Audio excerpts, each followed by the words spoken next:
Swayam Prabha. Digital India. Educated India.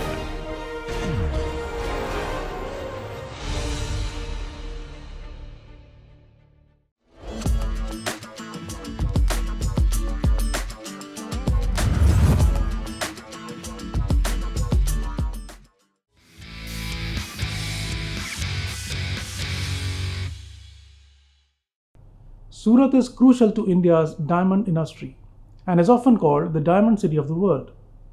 Surat's success as a diamond hub is due to a combination of its skilled labor, use of technology, and infrastructure, making it indispensable to India's and the world's diamond industry. Today, we are going to catch up with Mr. Praveen Shah, co-founder of Ankit Gems, one of the most prominent diamond processing company. He will help us get an insight into the diamond processing industry of India, starting with how technology is playing a key role in its growth. हम बहुत ही एक मतलब विश्व शक्ति के स्वरूप में आज की तारीख में डायमंड इंडस्ट्री में हम लोग बहुत बड़े मायने रखते हैं। आज की तारीख में ऐसे देखो तो अपना ही प्रभुत्व है। एक ज़माने में ऐसा था कि स्किल पे चलता था, अपना जो वर्कर्स था उसको बोलते थे कि वो ऐसे बोलते नहीं, ये होशियार है, ये ज़्यादा होशियार है। तो अभी वो नहीं रहा, अभी वो टेक्नोलॉजी ड्रिवन हो गया। तो पहले मतलब उसके दिमाग से चलता था कि एक आदमी को दो तो वो रिजल्ट दे देगा, एक दूसरे को दो तो आएगा नहीं आएगा, तीसरे को देखो तो अपने को मालूम है कि ये बी ग्रेड का आएगा, वो नहीं कर पाएगा। तो पहले ये स्किल वाला काम था कि वो एक आदमी को दोगे तो वो रिजल्ट आएगा, दूसरे को देखो वो रिजल्ट आएगा नहीं आएगा। लेकिन अभी पूरा डेटाबेस हो गया है, अभी पूरा एक्सरे निकलता है, पूरा उसका स्कैनिंग होता है, वो फाइल जाती है और फाइल से ही वो कंप्यूटर में ही वर्चुअल उसका डिज़ाइनिंग होता है और वही डिज़ाइन वर्कर्स के पास जाते हैं, उसके थ्रू उसको बनाना पड़ता है। वो अपने आप कुछ नहीं कर पाता है, ऊपर जो डिज़ाइन तय किया हुआ है वो डिज़ाइन को उसको बनाना है। तो टेक्नोलॉजी वाइज ये बहुत आगे गया है इंडस्ट्री।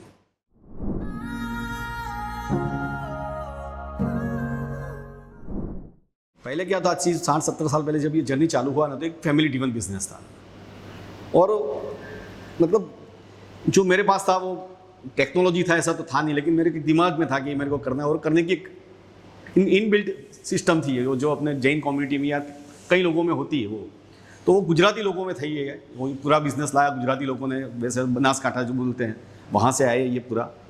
और धीरे धीरे कहते जैसे नई जनरेशन आती गई तो वो पढ़ाई लिखाई मतलब वे पढ़े लिखे थे, टेक्नोलॉजी ड्रिवन थे, इंग्लिश थे, एक्सपोजर था उनके पास फॉरेन का, तो उससे काफ़ी चेंज हुआ। आप अगर हमारे फैक्ट्री में आए होगे, इधर आए तो आपको मालूम पड़ेगा कि ये इंडिया है नहीं जैसे।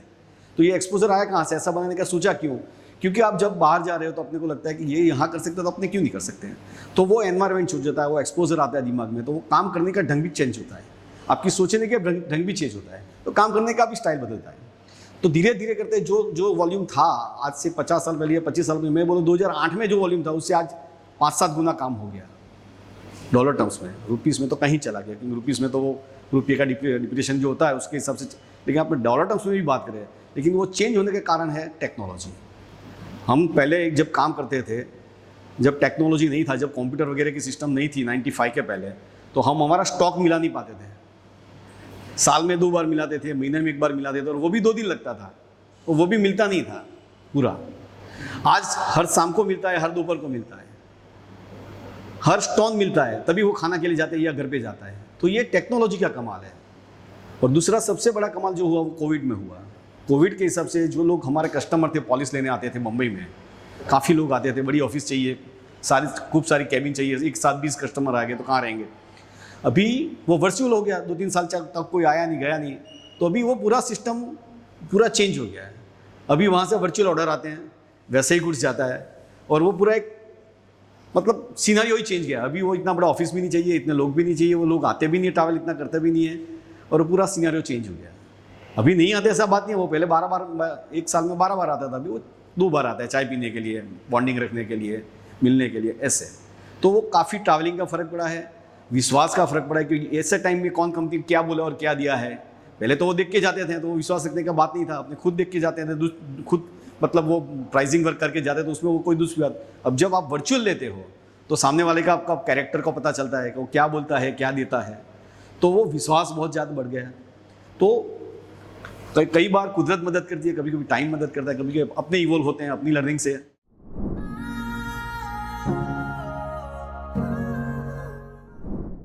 डायमंड इंडस्ट्री में भी हम आज की तारीख में पायोनियर है, लेकिन कई चैलेंजेस है। लास्ट 2 साल से कई चैलेंजेस है हमारे लिए। चाइना चल नहीं रहा है बिल्कुल। हमारा जो चाइना में गुड्स बिकता था वो चाइना आजकल बिल्कुल नहीं चल रहा है, मतलब बहुत कम चल रहा है। तो ये हमारे लिए बड़ा चैलेंज है। लेकिन सबसे बड़ा जो हमारे लिए, जो आप बोल रहे हो तक बोल रहे हो या अपॉर्चुनिटी बोल रहे हो, तो वो इंडिया का मार्केट है। क्योंकि इंडिया धीरे धीरे बहुत समृद्ध हो रहा है और काफ़ी लोग खूब ज़्यादा पैसा कमा रहे हैं। मीडियम वर्ग से ऊपर जा रहा है वो, जो मतलब आईटी है, दूसरी इंडस्ट्री, काफ़ी तरक्की कर रहे हैं। तो लोगों के पास पैसा है, लोगों के पास पैसा है तो स्पेंड करना है।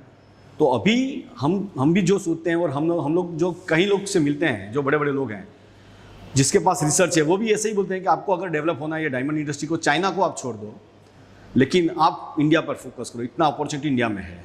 तो 2 साल बाद अभी जो चाइना का जो है वही सेल शायद हो सकता है कि 2, 4, 5 साल में इंडिया का आ जाएगा।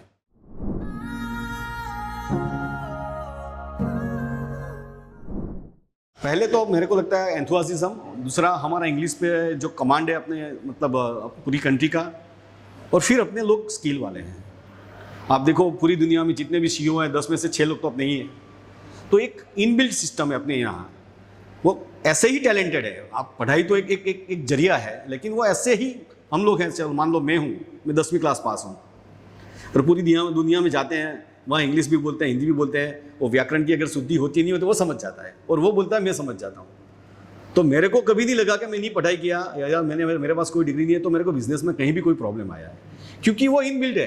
क्या करना है क्या नहीं करना है, किस टाइम पे क्या बोलना है क्या नहीं बोलना है, वो इनबिल्ट है। वो किसी को सिखाना नहीं पड़ता।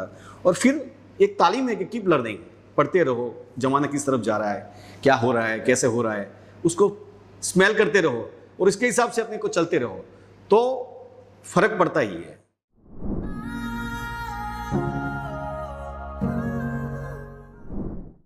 आज से 2008 का जब रिसेशन आया ना, तब हमारी कंपनी 1 रुपये का काम करती थी, आज 10 रुपये का काम करती है। 2008 से 2024 15 साल हुए हैं। 15 साल में हम 10 टाइम्स ग्रो हुए हैं बाय टर्नओवर। कैसे हुआ? तो जब रिसेशन आया तो पूरा मार्केट बंद था। आपको मालूम होगा, शायद नहीं होगा आपको, हमारा मार्केट में पूरी फैक्ट्रियाँ सब बंद थी, सब लोग गाँव चले गए थे, कोई काम नहीं कर रहा था। सबको लगता था ये मंदी तो 2 साल चलेगी और अपन धन तो बर्बाद हो गए, खत्म हो गए, ये बिजनेस चलने वाला नहीं है, क्योंकि खाने पीने का पैसा नहीं है तो डायमंड तो कौन खरीदेगा, तो भूल जाओ 2 साल बिजनेस चलेगा। तो पूरा सब ने बंद कर दिया। लेकिन उस टाइम पे हम लोग बैठे बैठे बात करते थे, तो हम लोग सोचते थे कि है वो तो है, क्या कर सकते हैं इसमें, अगर ये प्रॉब्लम है तो है, लेकिन इसमें भी कोई अपॉर्चुनिटी हो सकती है क्या। तो तभी हम लोगों ने सोचा कि कैसा भी हो हम इनोवेशन करेंगे, कुछ हटके करेंगे। तो हमको दिमाग में कुछ था कि कुछ करना है, क्या करना है, हमारे इंडस्ट्री के हिसाब से आप नहीं समझ पाओगे, लेकिन हमको कुछ चेंज करना था। लेकिन वो डिमांड थी, हर रोज़ प्रोडक्शन चाहिए, तो कर नहीं पाते थे हम लोग। तो तब सोचा कि अपने को जो करना है वो कर लेते हैं। तो 2-3 साल बाद, 2-3 महीने में ही मार्केट थोड़ा थोड़ा चलने लगा। तो हम लोगों ने क्लोज नहीं किया था, हम लोगों ने वर्कर्स को ऐसे ही रखा था।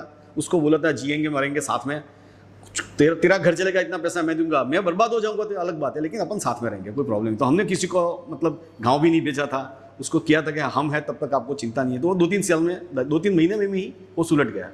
तो हमने नया गुड्स लिया और हमको जो करना था उस वे पे चले गए। तो वो जो हम करते थे उससे पूरा उल्टा काम था, लेकिन वो करना था। लेकिन उस टाइम पे कोई खरीदार नहीं था रफ का, तो रफ बहुत सस्ती थी, तो हमने कोई भी प्रयोग कर दिया तो भी घाटा नहीं हुआ। तो वो धीरे धीरे करते वो सेट हो गया, वो आज तक हमको काम आ रहा है। तो वही हमको आगे लेके गया। वो तो डायमंड की क्वालिटी के बात हुआ जो चेंज करना था। लेकिन हम लोग 2010 में हम लोग गए थे टोयोटो देखने, टोयोटो का फैक्ट्री देखने गए थे बेंगलोर में, किर्लोस्कर टोयोटो करके कंपनी है। और उनका हम लोग गए थे, डायमंड इंडस्ट्री में काफ़ी लोग गए थे, 15-20 कंपनी के सीईओ सब गए थे। तो उन लोगों ने फिर जैसे अपन बैठे हैं वैसे उनका मैनेजिंग मतलब कमेटी वगैरह सब लोग बैठे थे। उनको मालूम था कि सूरत से मतलब कंपनी के सीईओ वगैरह आ रहे हैं, तो उनकी पूरी ऊपर की टीम बैठी हुई थी। और उन लोगों ने बताया कि बिजनेस में जो आप देख रहे हो वो बेल्ट पे, कन्वेयर बेल्ट पे गाड़ी चल रही है, बन रही है, यहाँ से यहाँ गई, यहाँ से यहाँ गई, यहाँ डोर लग गई, वो सब वो तो एक वर्क था। लेकिन उसके पीछे का जो प्रोसेस है वो उन लोगों ने समझा कि हम कैसे काम करते हैं। तो उनका कंसेप्ट था, काइजेन था, जस्ट इन टाइम था। हमको लगा कि ये लोग तो गाड़ी बना रहे हैं, 4 बोल्ट लगाओ या 5 बोल्ट लगाओ, क्या हिसाब है इसमें, तो बोल्ट का क्या हिसाब होता है। फिर भी ये काइजेन वगैरह की बात कर रहे हैं, जस्ट इन टाइम की बात करें, इतने सेकंड। उस टाइम पे उन लोगों ने बताया कि एक गाड़ी के बनाने में अगर 5-7 सेकंड का फर्क आता है तो ये ठीक है, अगर 10 सेकंड का फर्क आता है तो ये बहुत बड़ी बात है। तो हमको लगा ये 10 सेकंड में बात करते हैं ये लोग। और अपने तो डायमंड इंडस्ट्री में एक एक पीस जो है 50 लाख का है, 1 करोड़ का है, अपन तो ऐसे सोचते ही नहीं, अपने पास टाइम का कोई वैल्यू ही नहीं है। 1 दिन में भी होता है, महीने में भी होता है, 6 महीने में भी होता है, कोई टाइम ही नहीं है। तो अपने को सोचना चाहिए। तो फिर हम क्या करते थे, एक कंपनी से दूसरी कंपनी जानी तो बस में ट्रैवल करते थे सब साथ में, तो वहाँ ये सब फॉलो करते थे कि क्या लगा, क्या नहीं लगा, क्या सीखा, क्या अच्छा था, क्या बुरा था, आपको क्या अच्छा लगा। तो सबके हर एक के पास अपने पॉइंट थे, देखने के पॉइंट थे, तो उसमें से अलग अलग पॉइंट आते थे। मेरे को लग गया कि नहीं ये तो करना है। तो हमारे साथ था कुछ थे जो टेक्निकली मतलब ये उनकी एक्सपर्टाइज थी ये सब करने की, तो उनको बताया कि अपने को तो ये करना ही है, वो जो टोयोटा जो कल्चर है वो अपने यहाँ लाना है। तो उन्होंने बोला मैं कंसल्टिंग दूंगा, उनका काम ही कंसल्टिंग का है, तो क्या मैं दे दूंगा, मेरे पास तो हम तो दूसरी कंपनियों में देते ही, अपने डायमंड इंडस्ट्री में ये अप्रोच नया है, लेकिन दूसरी कंपनियों में तो चलता ही है, कॉर्पोरेट कंपनियों, तो ये कोई नई बात नहीं है, तो हमारे पास टीम रेडी है। तो उस टाइम पे हमारी कंपनी में हमने बताया कि छोटे से काम चालू करते हैं, अपने 8 घंटा काम कर लिया, आदमी आते हैं तो 8 घंटा काम करते हैं कि नहीं करते हैं, खाली इतना आप वहाँ से स्टार्ट करो। क्योंकि हमारा क्या पेन था कि हम जब भी हमारे कोई प्रोडक्शन ज़्यादा चाहिए ना, तो हमको संडे को बुलाना पड़ता था या ओवर टाइम कराना पड़ता था, ये रोज़ का प्रॉब्लम था। बोला ये कैसे चलेगा, क्योंकि मेरे पास एक लिमिट है, मेरी कतारगाम में ऑफिस से 500 लोगों को बिठाने की कैपेसिटी थी, मैं आदमी बिठा ही नहीं सकता, तो मिले तो भी बिठाने की जगह नहीं थी मेरे पास, तो मैं 2 घंटा सुबह शाम 1-1 घंटा बिठा दिया, या संडे को बुला लिया, या हॉलीडे नहीं दिया, कोई ऐसे करके प्रोडक्शन करना पड़ता। तो ये तो रोज़ का, ये कैसे चलता है, ये कभी कभार हो तो बराबर, ये रोज़ का इशू है। तो लोग तो ऐसा करते नहीं है। टोयोटा तो हम गए, वो तो बोलते हैं 90-30 के बाद हमने तो किसी को निकाला ही नहीं है, तो कैसे काम करते होंगे। तो अपने को मालूम नहीं था वो कैसे करते हैं, लेकिन एक समझ तो आया कि एक कुछ है जो अपन समझ नहीं रहे हैं, कीप लर्निंग, कुछ समझने की कोशिश करते हैं। तो हमारे यहाँ वो कंसल्टिंग की टीम आई, उन्होंने नीचे से स्टार्ट किया कि हमारा जो वर्कर है, जो व्हील पे बैठता है, वो 8 घंटा काम करने के लिए आता है और करता कितना घंटा है। तो उनका रिपोर्ट आया कि 4 घंटा काम करता है। तो क्यों 4 घंटा काम करता है, 4 घंटा क्या करता है, तो इधर लाइन लगी हुई है, यहाँ मशीनरी कम है, इधर एक आदमी के पास 50 लोग हैं, तो मेरी बारी कब आएगी, यहाँ जो एंट्री करने वाला आदमी है वो कम है, वो बीमार गिरा गया तो लाइन है। ये छोटी छोटी बातें, बहुत छोटी छोटी बातें, पर लेकिन उसके लिए प्रोडक्शन मेरा कम हो रहा था। तो धीरे धीरे करके संभालते गए कि ये मशीनरी काम, तो उसको लाओ, उसका ऑपरेटर लाओ, ये लाओ, वो लाओ, ऐसे करते करते फिर उसका फ्लो कब आता है, क्योंकि उसका ही चाहिए इतना, जितना अपने को चाहिए उतना ही ऊपर से आता था। तो वो लोग भी आदी हो गए थे कि इतना ही निकालने का। तो पूरा सिस्टम नीचे से लेके ऊपर तक वो करते करते करते सबका टाइम मैनेजमेंट करते करते 2 साल लगे हमको। People and process and machinery सबको चेंज करते हुए एक लाइन किया कि कहीं कहीं ऐसा था कि इधर से इधर जाता था, इधर से वापस इधर आता था, वो लाइन निकाल दिया, इधर से इधर गया तो इधर गया, इधर नहीं आता वापस, ऐसे कई चेंजेस करिए। पूरा प्रोसेस 2 साल चला और 2 साल के बाद वो सेम लोगों में डबल प्रोडक्शन आया। तो वहाँ हमको आई ओपनर लगा कि ये तो बहुत बड़ी बात है, तो सीखना ही बड़ी बात है। अगर टोयोटा नहीं गए होते तो अपन ये नहीं करते। तो कंपनी दुगना काम करने लगी, तो ये तरक्की का मार्ग खुल गया। फिर वहाँ से ही सीखा कि ये जो उनका जो काइजन वगैरह था, ये जस्ट इन टाइम था, तो यहाँ से यहाँ जाने में कितना टाइम लगना चाहिए। तो कभी कभी ऐसा था कि यहाँ से यहाँ जाने में 2 दिन लगते थे, क्योंकि एक हमारा वो जो वेट करते हैं तो वेट में जाता है, उसके बाद ऑपरेटर के बाद जाता है, वहाँ से वहाँ जाता है, वहाँ से वो एंट्री करता है। वो कभी कभी यहाँ से ऐसे दे दियो तो 2 मिनट का काम है, ये 1 मिनट का काम है, वो 2 दिन लगते थे। तो प्रोसेस लंबा चलता था, वो ऐसे ही आता था, 2 दिन बाद आता था जो 2 मिनट का काम है। तो प्रोसेस को भी चेक करते गए, जहाँ ही बॉटल नेक थी उसको निकालते गए। फिर ऐसे करते करते आज 1500 लोग हैं, आज भी हम लोग वो काम करते हैं, लीन मैन्युफैक्चरिंग जिसको बोलते हैं टोयोटा का, वो आज भी करते हैं। आज की तारीख में पहले हम लोगों ने टीम का मतलब ये बनाया, बेंचमार्क बनाया कि आप लोग इतना काम कर सकते हो तो क्यों नहीं कर रहे हो। फिर ये कोविड का जो टाइम आया तब हम लोगों ने हर आदमी का बेंचमार्क बनाया, क्योंकि हमारा यहाँ प्रोडक्शन चालू था और पूरी सिटी के अंदर जो भी फैक्ट्रियाँ थी वो बंद थी, क्योंकि ये सिटी के बाहर था। तो हमको अलाउड था, जैसे हजीरा वगैरह का अलाउड था। पहला लॉकडाउन के बाद हमने फैक्ट्री खोल दिया था, लेकिन 50% या 40% के बाद अब आदमी नहीं रख सकते थे, वो कोविड के हिसाब से अंतर रखना है। तो हम लोगों ने मतलब जो बेंचमार्क दिखाया कि एक एक आदमी काम किया कर सकता है, उसकी कैपेसिटी का है।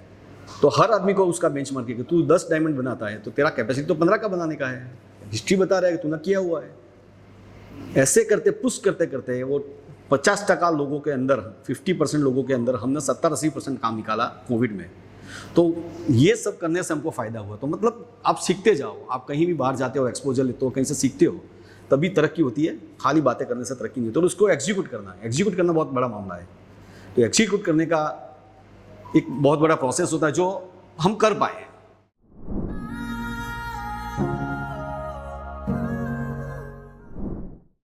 लंबी अगर आप 10, 20, 50 साल, 100 साल रहना चाहते हो तो एथिक्स के बिना चलेगा ही नहीं। हम अंकित जेम्स, ऐसे अंकित जेम्स जो भी चलाते हैं, उसमें हमारा एक मोटो है, अगर वो कंपनी को फ़ायदा होता है तो हमारे वर्कर को फ़ायदा होगा ही होगा, और मेरे को फ़ायदा नहीं होता उसको भी नहीं होगा। तो मतलब विन विन सिचुएशन उसको बोलते हैं कि अगर मेरे को एक बेस है, तेरे को इतना पैसा मिलेगा, लेकिन तू उसमें बढ़िया करता है तो तेरे को रिवॉर्ड मिलेगा, तू उसमें नुकसान करेगा तेरे को घाटा मिलेगा, नुकसान आएगा। तो ये पूरा चेन बनाया हुआ है। और उसके बाद भी अगर कंपनी कमाती है बहुत ज़्यादा तो हम लोग बोनस वगैरह देते हैं दिवाली में, ताकि हम बोलते हैं कि आप पार्टनर्स हो हमारे। कंपनी तरक्की करेगी तो आपका पार्ट है इसमें, आपको मिलेगा ही मिलेगा। तो उसको वो अच्छा करने की चाह रहती है और वीक न करने की चाह रही है, क्योंकि सिस्टम है वहाँ। वीक करेगा तो उसको नुकसान आएगा और अच्छा करेगा तो रिवॉर्ड मिलेगा। तो अच्छा करने की और अच्छा बुरा नहीं करने की, दोनों की वजह हमने रखी हुई है। और हम लोगों ने पहले से किया है कि कोई भी काम अगर करना है तो पहले सोचो कि उसको क्या तकलीफ हो गई। अभी हमारा मार्केट में 2 साल से रिसेशन चल रहा है, बहुत ख़राब मार्केट है, फिर भी हम पहले ऐसे सोचते हैं उसका घर कैसे चलेगा,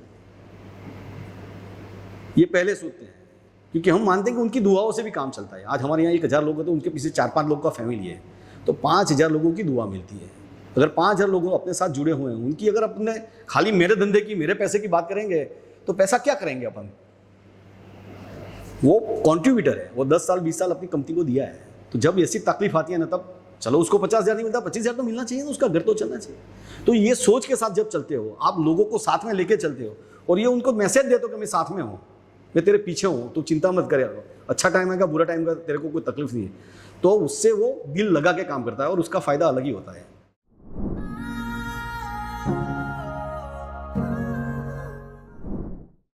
यूनिवर्सिटी से काफ़ी मदद हो सकती है हमारी इंडस्ट्री को, क्योंकि आज की तारीख में लास्ट 5 साल से सब डायमंड पूरे इंडस्ट्री टेक्नोलॉजी ड्रिवन हो गई है। तो टेक्नोलॉजी ड्रिवन में तो ये लोग चाहिए। और अगर उनके पास कोई नया आइडिया है, ये 5 साल पहले नई टेक्नोलॉजी लेके आए तो छा गए, तो कोई उनका तो कोई अंत ही नहीं है दिमाग का, तो कोई दूसरा भी ला सकता है कुछ नया। तो इनोवेशन का तो कोई जवाब ही नहीं है।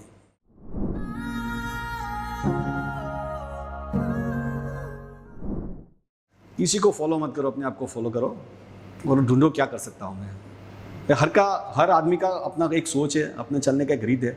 हमारी इंडस्ट्री में भी जो जितनी भी कंपनियां, हर आदमी अलग तरीके से काम करता है। मैन्युफैक्चरिंग एक ही होने के बावजूद करने का ढंग अलग होता है। आदमियों को जो वो मतलब लोगों के साथ जो व्यवहार करता है वो अलग है, उनकी पॉलिसीज अलग है। तो अपना खुद का रास्ता बताओ, leader, be a leader not follower. मेरा तो बोलना इतना ही है। और उनको संस्करण दो। हम बोलते हैं कि संस्करण सबसे बड़ी बात है। वो छोटी छोटी बातों में मेरा क्या होता है वो देख लो, उसका तो जो होना होगा, तो वो चलता नहीं है लंबा। 5-10 साल में मतलब कमा लेते हो या निकल भी जाते हो, लेकिन वो लंबा नहीं चलता है। आप एम्पायर खड़ा करना चाहते हो ना, तो ये समझ के चलो कि एथिक्स के बिना नहीं चलेगा। आज टाटा 150 साल से है ना, तो वो एथिक्स के हिसाब से है। बाकी तो कई कंपनियाँ आई, कई कंपनियाँ चली गई। तो चली गई उसका कारण एक ही है और एक ही है, एथिक्स नहीं है। जब आप सोचते हो कि मेरा क्या होगा, मैं उसके साथ सोचोगे मेरे साथ जो जुड़े उसका क्या होगा, तो आप 50 साल 100 साल जी पाओगे। अगर आप अपने ही सोचोगे तो कंपनी नहीं जिएगी। आखिर तो पीपल से चलती है ना। एक आदमी मेरे यहाँ काम करता है, वो दिल लगा के काम करता है, और एक दिल लगा के काम नहीं करता है, तो फर्क तो आने ही वाला है, क्वालिटी में फर्क आने वाला है। तो वो तो आप पैसों से नहीं कमा सकते हैं, वो आप जो उनको सिक्योरिटी देते हो, उनके साथ जो व्यवहार करते हो, उससे ही होता है। तो जो भी नई पीढ़ी आती है उसको बताओ कि आप जब भी करो ना, तो सबको साथ में लेके चलो। अपना अकेले का प्रोग्रेस मत देखो, पूरी टीम का देखो। उनको पार्टनर बनाओ, अपना जो भी वर्कर है उसको पार्टनर बनाओ। और वो पार्टनर होगा तो उस हिसाब से काम करेगा, कारीगर होगा तो उस हिसाब से काम करेगा। तो आपको ऊपर जाना है तो उनको साथ के लेके जाने का वो एक ही रास्ता है, दूसरा कोई रास्ता है नहीं। शॉर्टकट में कुछ भी कर सकते हो, बाकी ये लंबा रास्ता जाना है, आपको लगता है 3-4 जनरेशन काम चलाना है, तो ये एक ही रास्ता है। Ethics in business is essential for achieving sustainable success and building a strong, trustworthy reputation. Our diamond industry is thriving on the account of talent, skills, hard work, and fair practices. And we hope all other business segments of ours will be doing the same to make India a force to reckon with. Thanks for watching.